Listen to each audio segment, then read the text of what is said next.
Let's pray. Father, we thank you so much, O God, for this day. Thank you for being with us, Lord. We're going to worship and magnify you for your secret, God.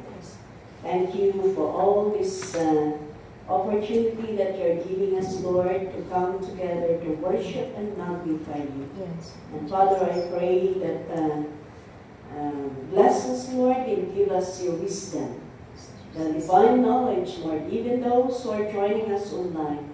Father, we pray for your blessing upon each and every one as we sit at your feet, Lord, and listen to your word.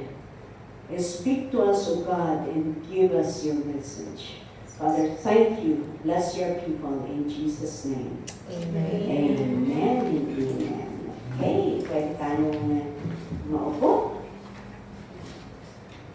Okay, so good afternoon to everyone, even those who are joining us online. Good afternoon. Sound then. Praise 1, 2. Mic testing. Praise 1, 2, 3. Mic testing. 1, 2. Okay, siguro. 1, 2. Mic testing. Praise 1, 2, 3. Microphone padas. Hallelujah. Praise the Lord. And mali. Nag-feedback. Praise 1, 2, 3. Okay, siguro. Okay, magandang hapon po sa ating lahat, even those who are joining us online. Good afternoon. At anong araw ngayon? Monday. Sunod-sunod kasi ang mga services natin. Kahapon, mula pa Saturday hanggang kahapon.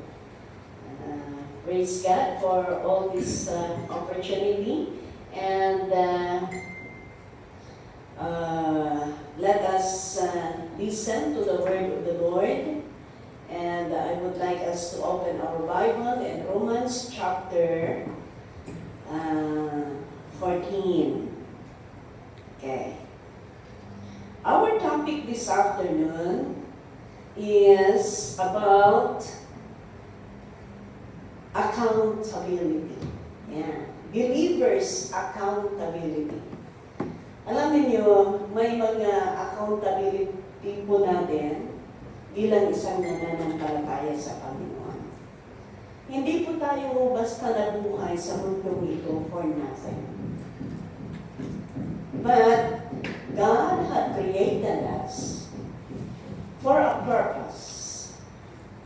Ang purpose po ng Panginoon sa atin ay hindi yung kumain, matulog, magtrabaho, kumain, matulog, magtrabaho. Hindi lang yan ang plano ng Panginoon. No? Mas malalim pa ang plano ng Panginoon. Yeah? And God had created us for a purpose, to worship and magnify Him. I'm just hearing your testimony that even though you came from another church, but you came just to listen and praise the Lord. And that is that must be the attitude of Christian. They must go to worship and magnify the Lord during the available time that God is giving us. The best thing that we could do is go to the presence of the Lord. Yeah? Doon po yung way na hindi nasasayang yung time natin. Yun po ang way na pwede natin sasabihin na we are investing our time to the Lord. Binabang po natin yung oras natin para sa Panginoon. At kung may naibangko ka, siyempre, may mawibigyo ka. Di ba? Alam naman na wala kang binabangko tapos mag-withdraw ka. Siyempre, sigurado wala kang mag-withdraw, no? Kaya, ayan. So, ano po ang mga accountability natin? Basahin muna natin sa Romans chapter 4:14. Sabi niya dito, so then, each of us will give an account of himself to God.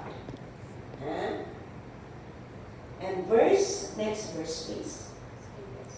Therefore, let us stop passing judgment on one another. Instead, make up your mind not to put any stumbling block or obstacle in your brother's way. Amen. And Hebrews chapter 4, verse 13. Therefore, Hebrews chapter 4, verse 13. 30. Basahin natin. 14. Nothing in all, chapter 12, tama. Nothing in all creation is hidden from God's sight. Everything is uncovered and laid bare before the eyes of Him to whom we must give account. O, tingnan ninyo. Nothing in all creation is hidden from God's sight. Sa lahat ng mga create ng Panginoon, ng mga bagay-bagay sa mundong ito, wala pong maitatago sa harapan ng Panginoon. Ganon din ang bawat isa sa atin. If everything is uncovered, and if everything is laid bare before the eyes of Him, ibig sabihin, ikaw at ako, bilang anak ng Diyos, wala po tayong maitatago sa Kanya. Amen? Wala po tayong maitatago sa Kanya. Kaya alam ng Panginoon. Alam ng Panginoon. Kaya, bilang isang nananampalataya sa Panginoon, ito po ang isang bagay na, ano ba Tagalog ng accountability?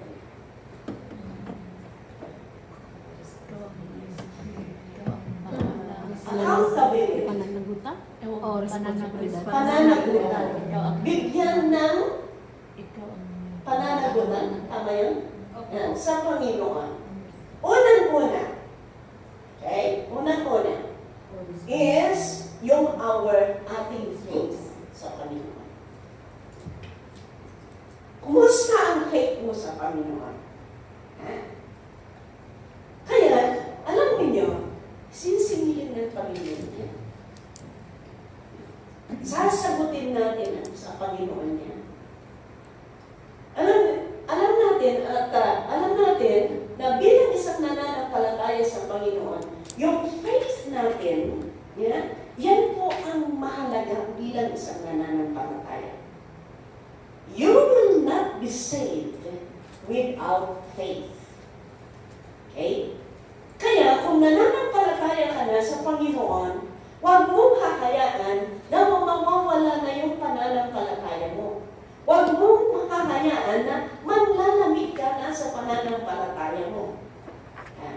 Kaya kung nararamdaman mo na medyo naglalamig ka na, hanapin mo kung paano ka uli iinit sa yung pananampalataya sa Panginoon. And Hebrews chapter 12, verse 1 to 3. So, kung basahin natin ito. Therefore, since we are surrounded by such a great cloud of witnesses, let us throw off everything that hinders and the sin that so easily entangles, and let us run with perseverance the race marked out for us.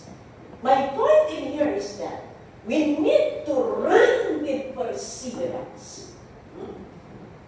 Kailangan yung pananampalataya natin. Alam niyo, may tinatakbuhan natin na tinatakbuhan ka. There is a race. There is a mark. Yung race natin na dinadaanan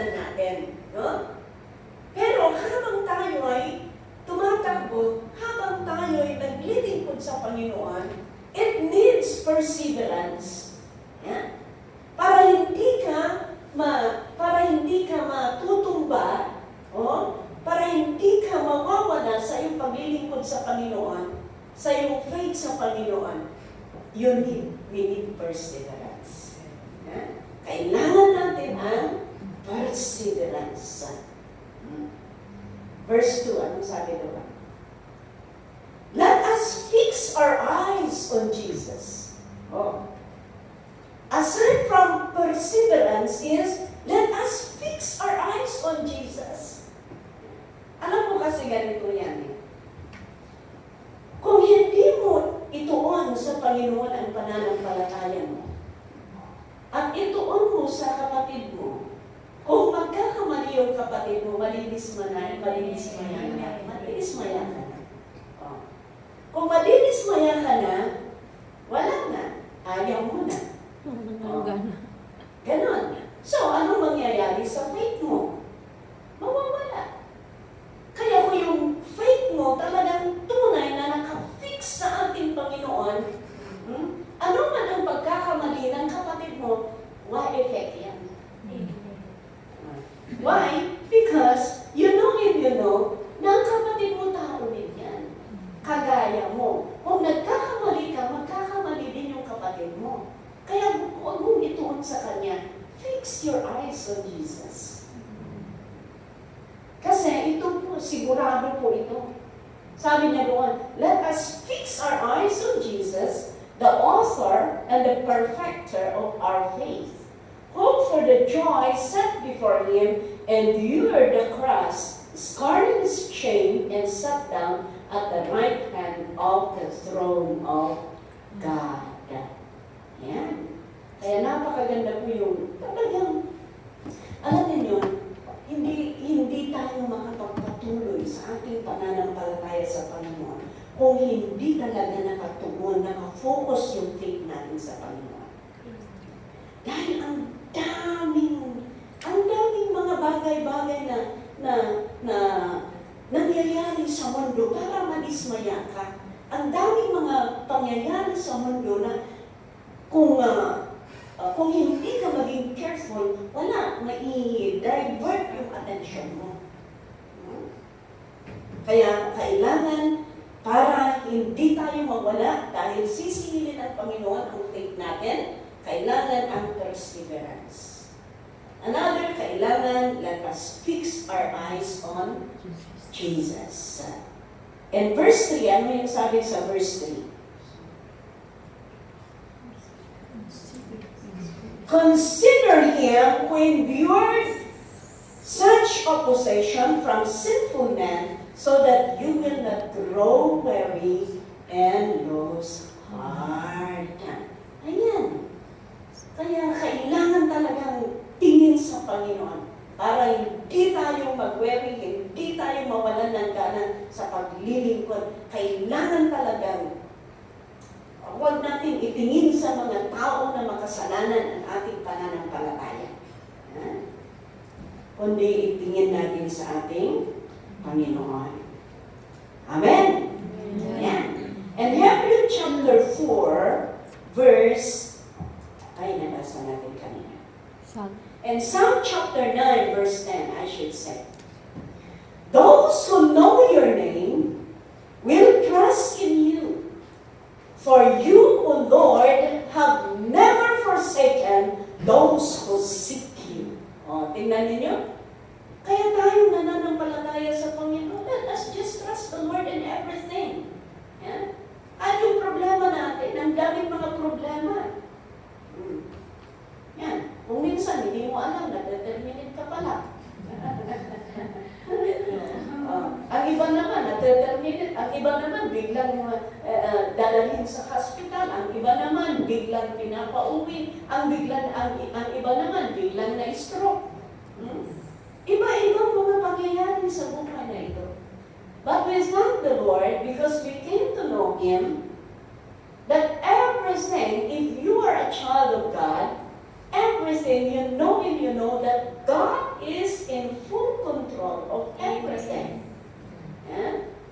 Kaya kung ang Panginoon ang may kontrolado sa buhay mo, alam mo yan,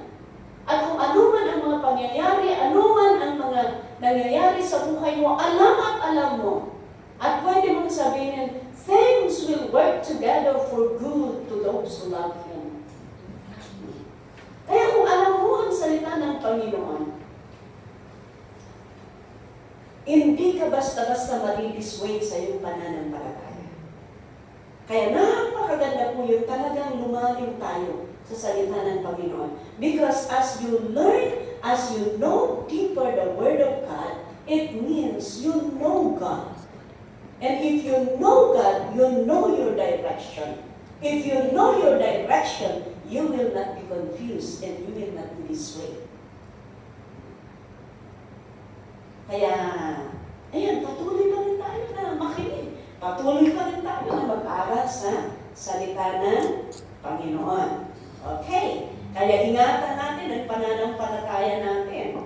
Dahil your faith means your salvation. Your faith means your salvation. No faith, no salvation. Kaya kailangan ingatan natin yan.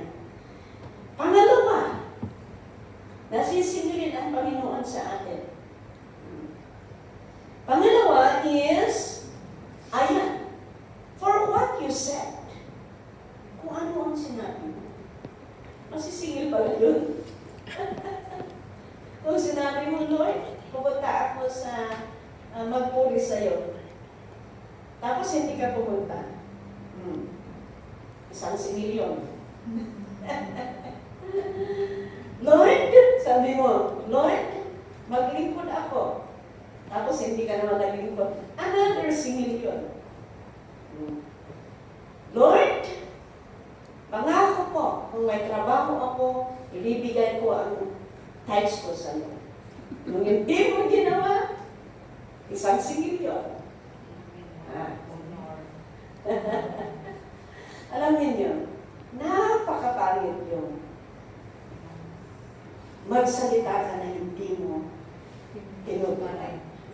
Yung sinasabi nila na wala siyang word of honor.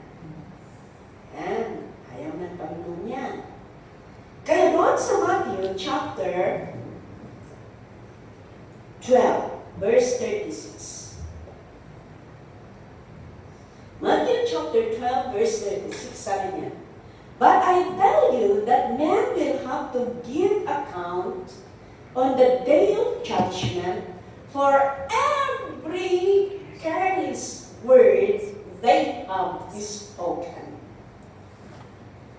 Kaya pala magaling yung mga tao na hindi masyadong masalita. Kasi, less talk, less mistake. Less seen or less talk. Less seen. Mas wise pala yun. Siyempre, kung salita ka ng salita, hindi nawawala na may masasabi ka. Yan. Sisingilin niya. Kaya mag-ingat-ingat na tayo. Hallelujah. Tinuturuan tayo ni Lord. You know? And verse 37, anong sabi doon? For by your words, you will be acquitted, and by your words, you will be condemned. Yes. Kaya, importante, talagang kailangan na alagaan natin. Kailangan na bantayan natin kung ano ang sinasabi natin. Dahil doon, masisingil po tayo. Yeah? Proverbs chapter 18, verse 21. Sabi niya, the tongue has the power of life and death, and those who love it will eat its fruit. Yan. Sabi niya, may power yung tongue kung ano ang sinasabi mo. Kaya kung ano ang sinasabi mo, ikaw din ang kakain. Ano ang bunga ng sinasabi mo. Kaya, alam niyo, so, kung ganun, kung may power ng tongue, napakaganda yung palagi kang magsasalita ng positive, para positive ang maaani mo, ang iyong bunga. Di ba? So, ibig sabihin, kung puros negative, ay may power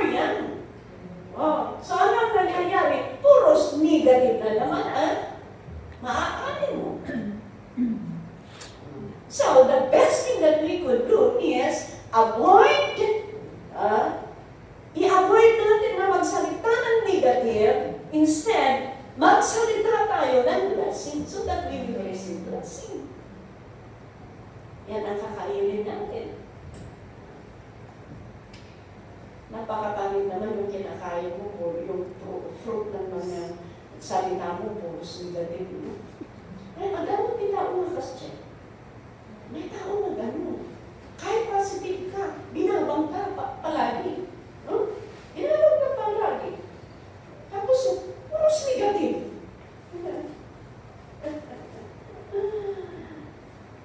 Okay, Proverbs chapter, ayan. Sabi niya, a wise son brings joy to his father, but a foolish son grief to his mother. Bakit yan? Proverbs chapter 18 verse 21. The tongue has the power of life and breath and death, and those who love it will eat its fruit. Okay? Proverbs chapter 10 verse 19.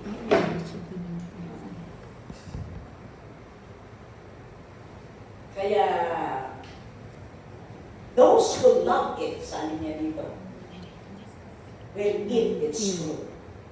Proverbs 10 verse 19. Meron ba? Ito, when words are many, sin is not absent. But he who holds his tongue is wise. Ayan, sabi natin kanina, kung marami kang salita, maraming kasalanan doon, hindi mawawala. Yeah? Kaya sabi, when words are many, sin is not absent. But he who holds his tongue is wise. Kaya pala yung mga tao na tahimik, ay wise pala ang mga yun. Ano? Wise pala sila. Dahil naiiwasan yung mga negative words, mga kasalanan na mabibigkas nila. Siguro, mayroon nag-iisip na sa'yo, hindi na ako magsasalita.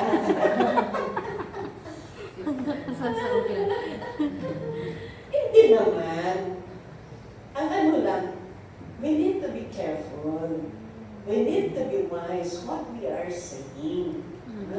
Pero, talagang, ano kasi yan eh, kung marami ka talagang salita, hindi na-absent ang syndrome. Kahit i-aturnihan mo, hindi mo pwede ma-i-aturnihan yung word na yan.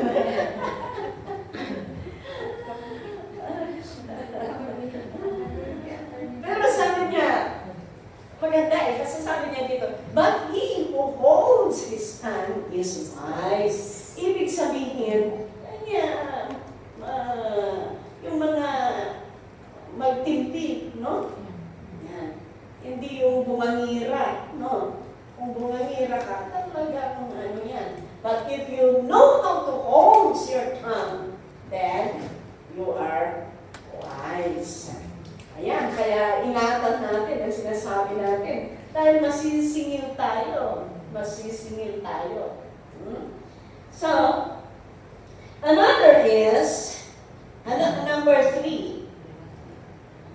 Number 3 is, for what we have done. Masingil tayo. Ano bang ginagawa mo? Paano mo na-spend? Ano bang ginawa mo? Yung time na available ka. Ano bang ginawa mo? Yung may opportunity ka. Ano bang ginawa mo bilang isang anak ng Panginoon? 2 Corinthians chapter 5 verse 10. Anong sabi doon? For we must all appear before the judgment seat of Christ, that each one may receive what is due him for the things done while in the body, whether good or bad. Ito ang tandaan natin. Darating ang panahon, darating ang judgment seat of Christ, sabi niya dito. Bawat isa sa atin, tatanggapin natin kung ano ang gantimpala, kung ano ang reward ng ginawa mo, good or bad. Of course, kung ang ginawa mo is bad, then you will receive bad. Sabi, do him for the things done while in the body. Tingnan ninyo, while habang tayo pa yung buhay na ganito. Paano mo na-spend ang oras mo? Anong ginawa mo nung nandito ka dito sa Hong Kong? Yan, trabaho lang ba? Trabaho para makaipon ng durian.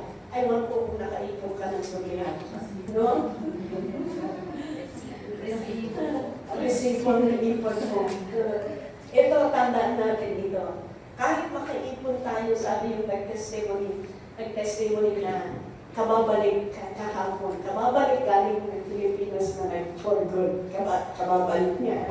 Nag-for good na 3 years yata? 3 years ba? 2 years. O, 2 years. 3 years, sabi niya. Umuwi ako, sabi niya. Hindi yung, basta yung may nabanggit niya na sabi niya, yung long service ko, na-spend lang, 1 month, wala na, sabi niya. Pero yung naipon ko na salita ng Panginoon, kayamanan na salita ng Panginoon, na yan ang iniuwi ko. Yan po ang nagbibigay ng kalakasan at kailanman hindi nawawala sa akin. Sabi niya. Nung iniuwi ko na long service ko, sabi niya, 1 month lang wala na. Tingnan ninyo. Di ba kung magbabakasyon kayo? Kung magbabakasyon kayo, kung first week pa na, masayang tunan. Masayang tunay! Okay! Yan. Pero, magwa-1 month na, malapit ka nang babalik, wala na. Kaya yung iba, medyo magtago-tago na. Mag-stay na lang sa bahay. Totoo yan. You know, the Word of God is very, very important. Ito po ang pinakamahalaga. Kaya mga kaibigan, mga kapatid, habang may kalakasan, habang may pagkakataon, ito po ang napakaganda na gagawin natin ay ang maglingkod sa Panginoon. Dahil sabi niya doon, each one may receive what is due him for the things done while in the body. Ibig sabihin, habang nabubuhay ka, habang naglilingkod ka, yung ginagawa mo, hindi nasasayang yan. Alam ng Panginoon yan. Kaya this is my challenge to each and everyone. This is my encouragement to each and everyone. Habang bata-bata pa kayo, habang may magawa pa kayo, habang malakas pa kayo, spend your time and strength for the kingdom of God. Kung ano po ang pwede niyong magawa para sa Panginoon, gawin ninyo. Do not just waste your time. Huwag niyong sayangin ang panahon. Kung may magawa kayo para sa Panginoon, during your day off, spend your time in the presence of God. Alam ninyo kung bakit? Ang kalakasan ninyo ay hindi palaging ganyan. Time is running very fast, I tell you. Tingnan ninyo, mag-i-April na naman. Mag-i-April na. Parang kailan lang ang New Year? Ngayon, mag-i-April na naman. Hindi natin namamalayan. You know, when I've given my life to the Lord, I was 18 years old. Ang akala, parang hindi mo maisip na tumanda ka. Parang hindi mo maisip na darating ka pala sa ganung sitwasyon. Yeah? Sa winter, alam niyo, ang mga nanay at mga bansa, bakit kaya, sabi ko yung bata ko, bakit kaya yung mga matatanda, kung medyo malamig lang medyo lang malamig, bakit palagi silang nag-aabungan? Ano ba yung nag-aabungan sa Tagalog? Yung kinakabaran ng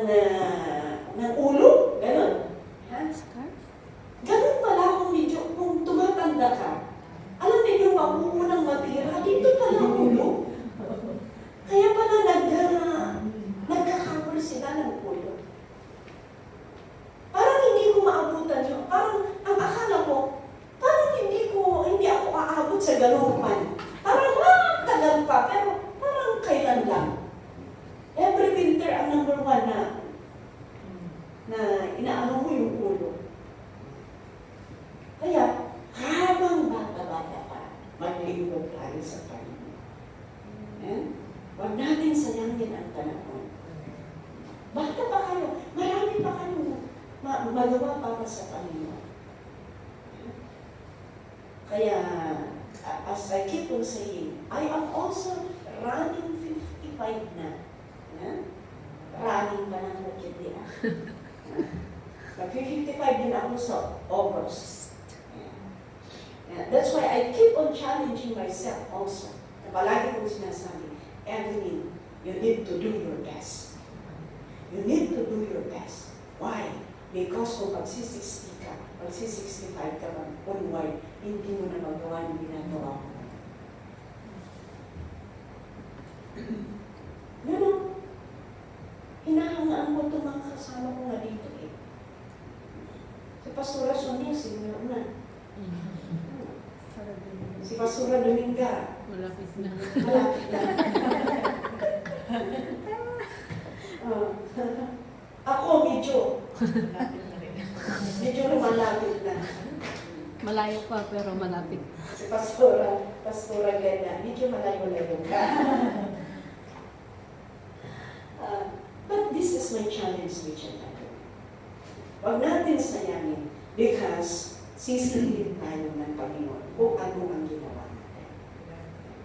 Ano ang ginawa natin? Sisingilin tayo. Ecclesiastes chapter 12, verse 14. Ecclesiastes chapter 12, verse 14. Yan. Hallelujah. For God will bring every deed into judgment. Tingnan ninyo. Including every hidden thing, whether it is good or evil. Kaya lahat mga kaibigan, kaya tingnan natin. Kasi kahit yung mga evil, talagang you receive what is the penalty of your evilness. Also. Kaya kahit walang nakakakita, yan, ito ang maganda, kahit walang nakakakita, sige, gawin mo para sa Panginoon. Dahil alam ng Panginoon yan. O ang tao kasi hanggang nandoon yung employer, sige, galaw ng galaw, parang masipag, masyadong masipag. No? Pero kung wala na yung employer, nagdidiktatro na. Hindi niya alam na nandoon yung CCTV. Ay, mahirap yung gano'n. Kaya, try our best. Habang malakas tayo, habang may panahon, habang may pagkakataon, let us serve God. Alam niyo, palagi kong sinasabi ito. I keep on saying and saying this. You know why? Because ang nature ng tao, very callous yung heart ng tao na mag-receive. Pero nakakatulong yung palagi mong inuulit, baron ka nung maimulat ng puso. Gano'n ba kayo? Siya po ang alam. Ayan. Kaya important ito maulit-ulit ang salita ng Panginoon, nakakatulong na may talim at ma-remind tayo. Okay, number 4. Nasisingilin ng Panginoon. For what is owned? Kung ano ang mayroon tayo. Example, I would like us to see in 2 Corinthians. Ano bang mayroon ka? 2 Corinthians chapter 9, verse 6 to 8. Sabi niya, remember this, whoever sows sparingly will also reap sparingly. And whoever sows generously will also reap generously. Next verse. Each man should give what he has decided in his heart, to give not reluctantly or under compulsion, for God loves a cheerful giver.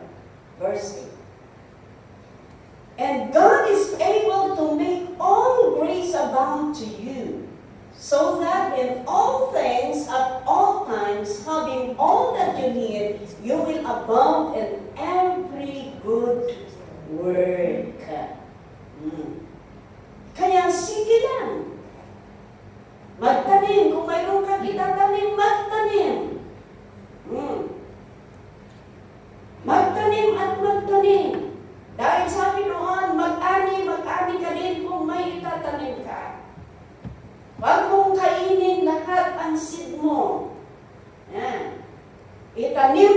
ang dapat mong itanim at mag-aani ka din.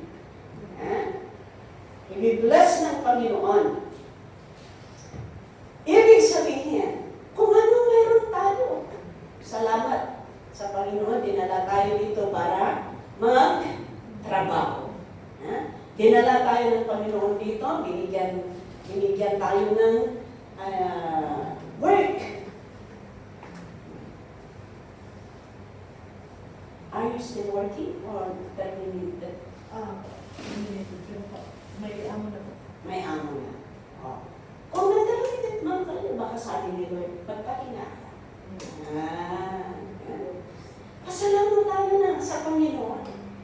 Dahil, alam niyo, ang tunay na kayamanan, hindi yung pera lahat. Ang isang tunay na kayamanan yung kalakasan. Kaya sabi nila, health is wealth. Tignan ninyo. Kung hindi maganda yung health mo, wala, hindi ka makapagtrabaho. Kaya alagahan din ninyo ang health ninyo. At kung malakas kayo, gamitin ninyo paglingkod sa Panginoon. In short, ang isang nakikita niya natin dito, sisipilin ng Panginoon kung paano natin ginagamit, kung paano natin in-spend yung resources natin. Ang pera natin, binibigyan mo ba si Lord? Binibigay mo ba kung ano ang para sa Panginoon? Ano ba ang para sa Panginoon? The tithes. Alam niyo yung tithes na yan. Yung tithes na yan, para sa Panginoon yun. Example, parang yan na ang tax mo sa langit.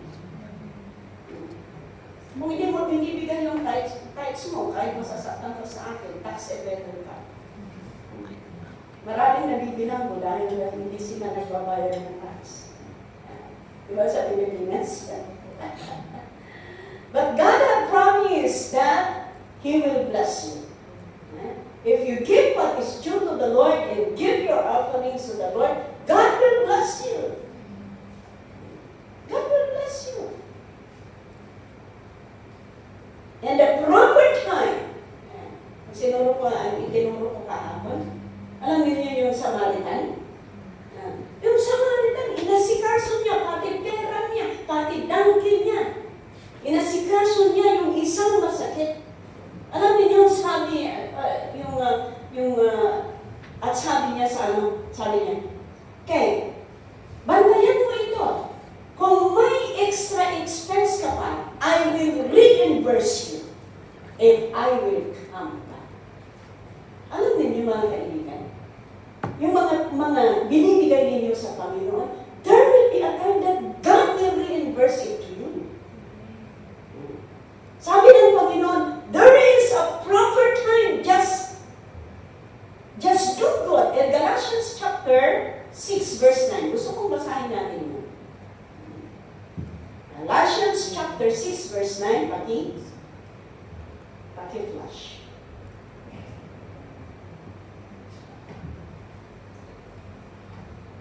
We are in number 4, right? Okay. Ito, pakibasa na ninyo. Kayo ang magbasa. 1, 2, 3.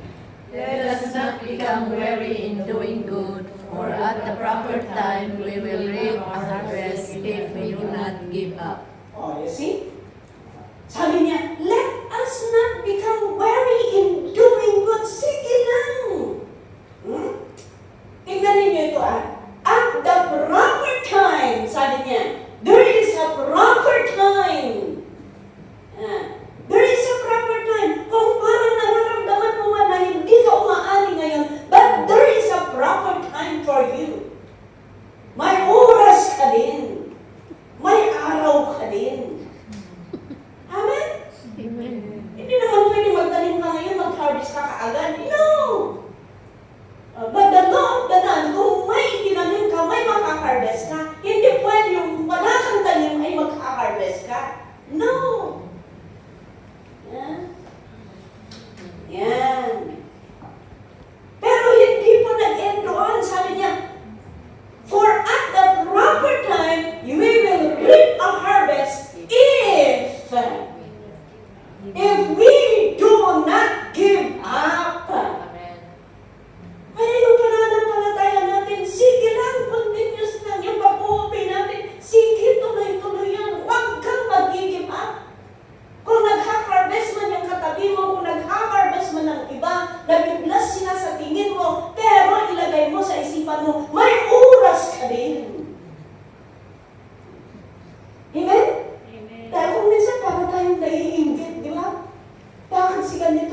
si ganito? Bakit si ganito? Bakit ako? Believer naman ako.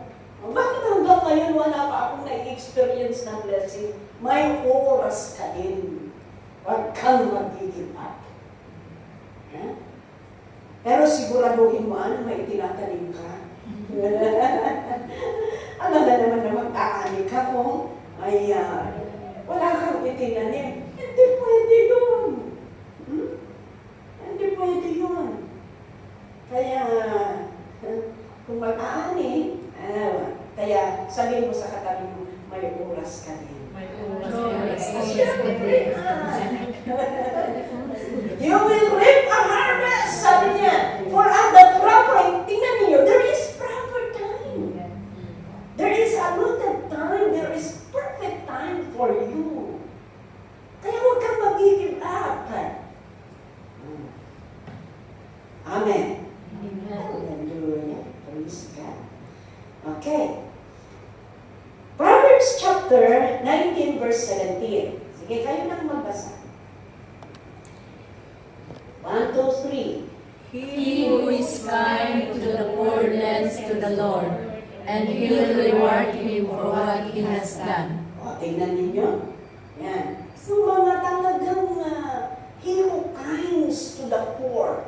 Alam niyo, kung very kind ka, tinutulungan mo yung mga poor, lalo na yung hindi na nananampalataya sa Panginoon, sabi niya dito na, He will reward him for what he has done. God will reward you. He who is kind to the poor, lends to the poor. Alam niyo, yung paggawa mo ng mabuti, pagtulong mo sa mga poor, sa poor in the spirit, o walang Panginoon sa buhay nila, parang pinapautangan mo ang Panginoon. Imagine that. Pinahihiraman mo ang Panginoon, and He will reward him, sabi niya dito, for what he has done. Yung ginawa mo na mabuti, i-reward ka ng Panginoon. Amen. Hallelujah. Ganon. Kaya huwag tayong madamot kung para sa kaluluwa ang pag-uusapan. Tayo madamot kung kaluluwa ang pag-uusapan. Because God will bless us. Huwag ito, tingnan ninyo, yung Proverbs chapter, nung sabi doon sa Proverbs chapter 23, verse 6. Sabi niya, do not eat the food of the stingy man. Alam niyo yung stingy? Yung kuripot. Do not crave his delicacies. Bakit? Next verse. Tingnan niyo ito. For he is the kind of man who is always thinking about the cost. Eat and drink, he says to you, but his heart is not with you. Ganun pala ang ugali ng kuripot, no? Sige, kumain ka no, sabi niya, pero tinututal niya. Very expensive ito. Grabe naman. Iniisip niya magkano yung presyo ng kinakain mo. Yan. Ganun talaga ang kuripot. Tingnan niyo yung mga amo ninyo. Kung minsan nakukonsensya ka pa. Bakit? Bago niya ibigay, sabi, mahal ito ah. Sabi niya, mahal ba? Nangina na ito eh. Ginatang mo na ito itikwa ko na. Siyempre makukonsensya yung tao na parang wala ka ng ganang kakain kung sasabihin kung magkano na ang presyo tapos sasabihin pang mahal, ano? Pero ganun talaga ang naman. That's biblical. Kaya huwag mong kung alam mong kuripot ang tao niyan, huwag ka na lang hihingi. Dahil kung papakainin kasi, natututal yan sa isipan. Tututal yan. Kung magkano mo. Yan ang sabi dito. Eat and drink, he says to you, but his heart is not with you. Sabi niya, sige, kain ka. Sige, kain ka. Pero sa katotohanan, niyamot ba ito eh? Nag-rawit mo sa kaya mo. Ay, hirap yung gano'n. Yan. Huwag gano'n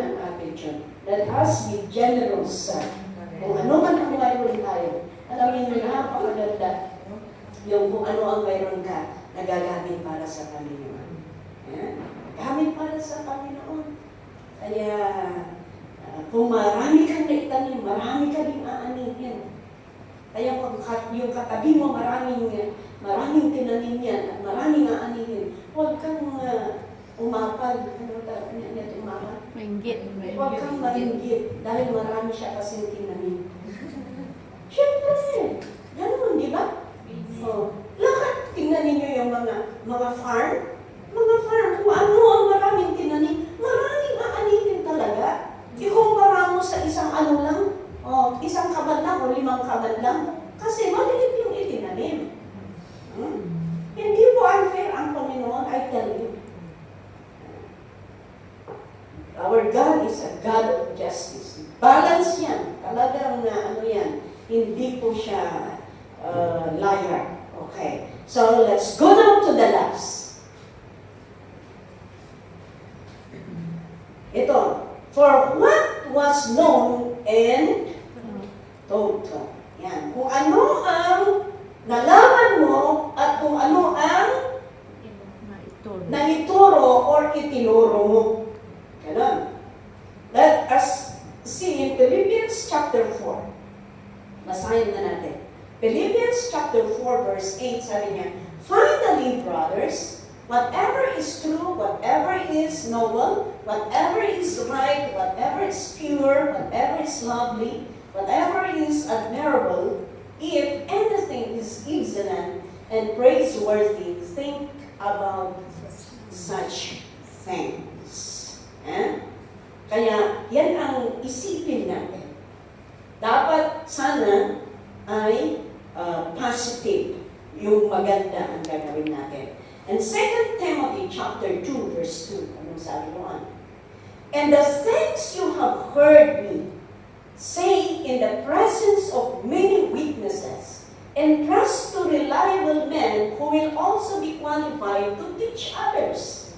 Okay? Ito pong sinasabi ni Apostle Paul kay Timothy na kanyang disipulo. Nasabi niya, kung ano ang napakinggan mo, ay dapat ipapasa mo sa mga tao na trusted people. Trusted people. Kaya makikita natin dito na kailangan din kung ano ang maganda na nalalaman natin, kung ano ang maganda na nakikilala natin, nare-receive natin. Napakaganda po na it's our accountability, it's our responsibility to pass on. Papasa din natin. Okay? Kaya in James chapter 4 verse 17, sabi niya, anyone then who knows the good he ought to do and doesn't do it, sins. Tingnan ninyo. Anyone, nalaman mo ang maganda, hindi mo naman ginagawa, hindi mo naman pinapasa, hindi mo naman pinutupad, kasalanan. Kaya kung nalaman mo ang salita ng Panginoon at hindi mo sasabihin sa mga friend mo, sa mga pamilya mo, sa mga tao na nakilala mo, it is sin. It's good to be saved, right? It's good to become a children of God. Why? Because we will be dissuaded from destruction para hindi tayo pupunta sa impyerno. Kaya, kailangan isang bagay na dapat natin gagawin ay dapat i-share natin itong salita ng Panginoon. Maglingkod tayo sa Panginoon. This is very good. It's good to know the Word of God. It's good to teach the Word of God so that people will not come to distraction, but people will come to repentance. Kaya doon sa Ezekiel, and Ezekiel chapter 33, verse 8 to 9. Anong sabi dito? Ito po ang isang warning. When I say to the wicked, O wicked man, you will surely die. And you do not speak out to dissuade him from his ways. That wicked man will die for his sin, and I will hold hold you accountable for His love. O, tingnan ninyo. Kaya dapat, kung makita natin na, lalo-lalo na yun, even our family, especially our family, huwag ninyong hakayaan na ang pamilya ninyo hindi nila mapakinggan ang salita ng Panginoon. You warn them. Kahit nag-testing kayo, kung minsan na tinatawanan tayo, di ba? Kung minsan pa, sabihin nila, kay pastora ka, kung nadapay. Yung iba, kung na-born again ka, kung sumusungat ka, o pastor, nakatdan ni pastora, kung nadapay. Magsusutil ka, di ba? Oo, sinusutil tayo. But okay lang. Okay lang. Sabihin mo, sige, kung sabi mo, pastora ako, makinig ka sa akin. Sabi mo na lang. Let us share the word of God. Dahil pagdating ng panahon, mga kaibigan, I tell you, hindi at hindi kayo magsisisi kung bakit i-share yung salita ng Panginoon. Let us be bold to really share the word of God. Especially our family. I tell you, pagdating ng panahon, kung kukunin ng Panginoon ang buhay nila, lalong-lalo na, alam niyo kung umuwi kayo sa Pilipinas, you know it's good to gather your family. Then share the word of God to them. So that if you are away from them, whatever things na mangyari sa kanila, hindi ka makukonsensya. Hindi ka makukonsensya. Alam niyo, nung namatay yung mother namin, masakit din yung kapatid ng father namin. They are in another, nasa another sitio sila. Pero dadaanan namin kung umuwi kami sa Baguio. Kaya nung umuwi kami na magkakapatid, lahat kami umuwi kami magkakapatid. Sabi namin, daanan natin si Auntie. Daanan natin. Kaya dalawang sasakyan, dumaan kami lahat. At least, kahit ano man ang mayroon sa amin, binigyan namin. Then after that, pinanalangin namin. Pinanalangin namin. Sabi niya, mga anak ko, agsubli kayong tumanan. Wala na. Pero may nagsansangit na masakit gano'n. Pero may nagsansangit ko na anak ko, agsubli kayong tumanan. Siyempre, nakita na nga, amin kami, pati na niya ako kalaman. You know, hindi lang Sunday. Yesterday or Saturday. Ay, ikaw man. Kung saan ikaw mas. Nag-text na. Natay siya ang timingan siya. Namatay yung auntie namin ngayon na dinaanan namin. Alam ninyo, maluwag ang puso ko. Masaya ako. Masaya ako. Sabi ko, bakit din nanapan kami? Buti nga lumaan kami. Ano kayang konsensya ko kung hindi kami lumaan doon? Yung kalsada, doon lang, tapos bumaba lang kami. Kaya sabi ko, wow, thank you, Lord. At least, pinanalangin namin. Kaya kahit namatay, kaya sabi ko sa mga kapatid ko, di ba sinabi ni Auntie na babalik daw tayo. Ako may rason nandito, ako sa ako. Sabi ko, kaya babalik kayo, sabi ko. Kaya ngayon, ang biyahe nila, papunta lahat sila sa La Union. We will go down again to La Union. You see, we need to share the word of God. Habang buhay pa sila, habang may pagkakataon, wag natin kakayaan na, ayan, uuwi tayo. Alam niyo, tunay na kayamanan na iuwi natin, lalo-lalo na kung hindi nananampalataya ang pamilya natin. Ang number one at pinakamahalaga na pasalubong natin ang salita ng Panginoon. Yes. Yan ang sana ipanalangin natin. Hanggang, chocolate. Tapos wala. It's okay, it's good. Sabihin niyo, dati chocolate na nagatang, okay kayo. Then, you share the word of God to them.